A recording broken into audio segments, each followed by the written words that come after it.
Kita memasuki pembicaraan kedua. Terima kasih Prof. Haryati. Dr. Brahmana Iskandar, Ketua ID Cabang Surabaya, Ketua POGI juga, tentang persepsi. Penyamaan persepsi di antara kita semua. Jadi jangan sampai justru karena pendampingan ini terus masyarakat sering membanding-bandingkan. Katanya Dr. Brahmana seperti ini, katanya dokter ini kok seperti ini.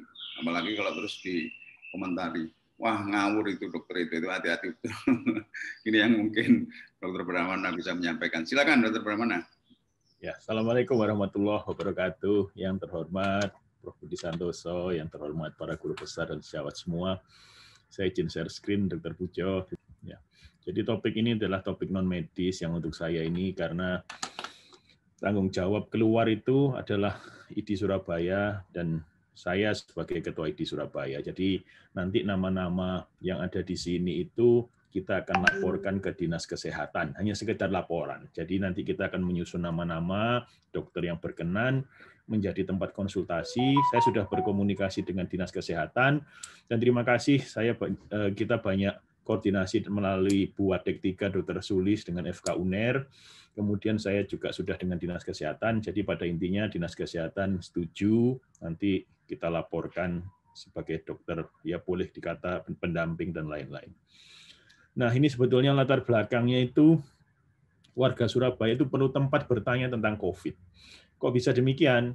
Saya contoh kecil saja, misalnya saya di grup SD lah, di grup SMP, sekarang itu semua punya WA grup ya, alumni SD, SMP, SMA, mungkin yang tidak ada grup alumni taman kanak-kanak begitu ya. Nah, jadi ini semua ada grupnya. Nah itu kadang-kadang belum lagi saya ditanya istri saya di grup SMA-nya. Nah ini gimana, Artinya kita menangkap bahwa masih butuh ventilasi, karena ventilasi formal itu kadang-kadang tidak mudah dicapai, juga sebetulnya baik juga. Jadi kita saling komplementer dengan ventilasi istilah saya begitu, bagi mereka warga Surabaya dalam hal COVID ini. Contoh pertanyaan sederhana itu, misalnya dari grup SD itu kadang menarik, kapan saya tes PCR lagi ini ya, saya sudah tidak ada keluhan. Nah ini kan mereka mau tanya di grup itu isinya awam semua, ada satu grup awam semua, tidak ada dokternya sama sekali. Nah ini mungkin bisa hal-hal seperti ini yang menjadi peran kita. Jadi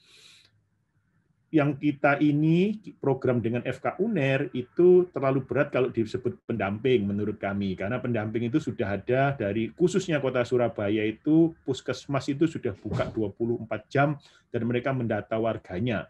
Itu teorinya seperti demikian, mudah-mudahan berjalan lancar.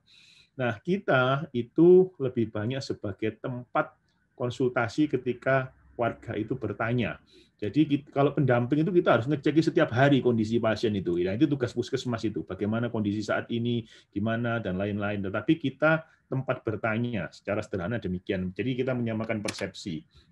Nah, nanti kita jelaskan mengenai alurnya. Nah, ini jadi warga Surabaya itu akan kontak ke admin ID Surabaya. Nanti kita praktekkan begitu ya. Akan kontak ke admin ID Surabaya. Nah, nanti admin ini yang akan memberikan kontak WA dokter yang berkenan menjadi tempat konsultasi. Itu akan diberikan ke warga, tetapi admin ini juga akan menginformasikan term and condition-nya. Jadi jam berapa dan lain-lain. Jadi kita ini bukan pendamping yang 24 jam, misalnya jam 12 malam. Saya pernah ditanya oleh salah satu mungkin wartawan ya yang dengar berita ini, kan ini memang belum kita launching resmi ya, tapi ada wartawan yang tanya, loh kalau malam apa terima jam 24? Kami bilang kalau malam itu lebih baik langsung bisa ditangani di UGD, rumah sakit terdekat, karena ini bukan, jadi tempatnya bukan seperti demikian. Itu kita menyamakan persepsinya. Nah, jadi nanti begitu admin itu menerima WA, maka admin akan 4 orang admin itu, admin di ID Surabaya itu akan membawa handphone semua, dan itu memang nanti sudah dibekali, well informed tentang apa yang harus dikerjakan, nanti akan dijawab seperti begini. Nah nanti intinya begini, kalau ada gateway dari 4 orang admin itu, segala perubahan regulasi internal, oh ternyata kita bisa mendampingi, oh ternyata kita bisa ini itu, admin akan mengumumkan dengan mudah ke masyarakat.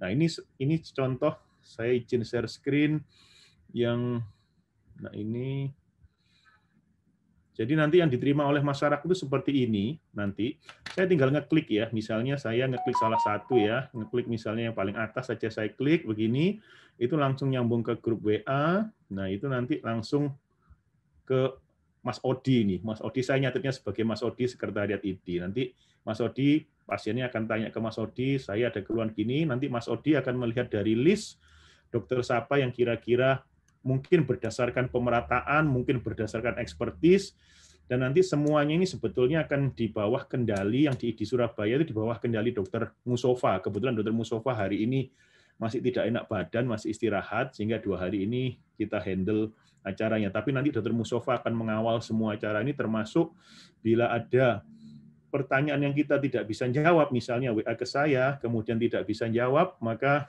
itu nanti akan saya tanyakan ke Dokter Musofa atau ke Prof. Usman atau ke Prof. Aryati, Prof ini jawabnya gimana. Jadi mungkin demikian mungkin. Jadi kalau kita tidak mengerti, kita ada panel expertnya. Nanti kita bentuk grupnya dan lain-lain. Nah nanti ABC-nya, SOP-nya akan kita rilis di grup itu, SOP sebagai dokter penerima konsultasi bagi warga Surabaya. Jadi sementara demikian. Nah, kita tidak pernah menjanjikan obat, tetapi kalau orang itu tanya, saya bisa diberi paracetamol, misalnya yang hamil, kita berikan ke SPOG. Kita boleh beri paracetamol, boleh misalnya demikian, atau apapun. Tetapi obat kita tidak pernah menjanjikan, karena akses obat saat ini sangat sulit. Termasuk juga tidak bisa menjanjikan akses rumah sakit. Tetapi mungkin kita berbekal yang kita tahu, misalnya pasien kita, mungkin saya akan mengatakan ke pasien, Ibu datang saja ke IGD, meskipun antri di luar, tapi pasti ditangani sementara waktu sambil menunggu antrian. Nah, mungkin jawaban-jawaban seperti gitu yang secara sederhana akan bisa sedikit menjadi ventilasi bagi pasien yang sudah bingung. Ataupun misalnya, ini saya sudah mulus-mulus ini, hamil 8 bulan, saya kena COVID, dibawa kemana, begitu. Nah, itu nanti SPOG-nya juga mungkin akan melihat mana rumah sakit yang kosong lah yang masih memungkinkan. Nah, ini hal-hal seperti demikian mungkin kadang-kadang dadaan pertanyaannya itu, kalau jawabannya, intinya jawabannya kita tidak menguasai, kita bisa tanya ke panel expertnya itu, bagaimana menjawabnya, mana sih rumah sakit yang kosong, dan lain-lain. Nanti para guru besar, para senior dan sejawat semua nanti dibekali beberapa guideline, dibekali juga, itu sedang dikumpulkan oleh Dr. Farisal, dijadikan satu, nanti itu menjadi bekal bacaan untuk kita-kita semua. Tetapi insya Allah saya yakin kita berbekal ilmu dasar kedokteran kita, dan kita biasa berkomunikasi dengan pasien, insya Allah paling tidak itu bisa melegakan sementara untuk pasien, dan itu sangat membantu. Katakan ucapan-ucapan kita sederhana saja itu sudah untuk pasien sangat luar biasa itu. Ucapan-ucapan advice sederhana itu cukup untuk melegakan pasien. Itulah peran-peran kita dalam program dokter penjawab konsultasi dengan FK UNER yang saat ini. Jadi saya terima kasih sekali lagi. Mungkin saya tidak panjang lebar, Dr. Pujo, nanti pada frequently asked question, pada akhir session itu nanti sudah dikumpulkan kira-kira pertanyaan awam itu apa saja yang muncul. Dan itu nanti mungkin mumpung ada panel expertnya di sini, maka kita bisa jawab sama-sama kira-kira cara menjawabnya bagaimana. Jadi dari saya cukup demikian, Dr. Pujo. Nanti kita diskusikan di akhir session bila ada pertanyaan. Terima kasih banyak. Wassalamualaikum warahmatullahi wabarakatuh.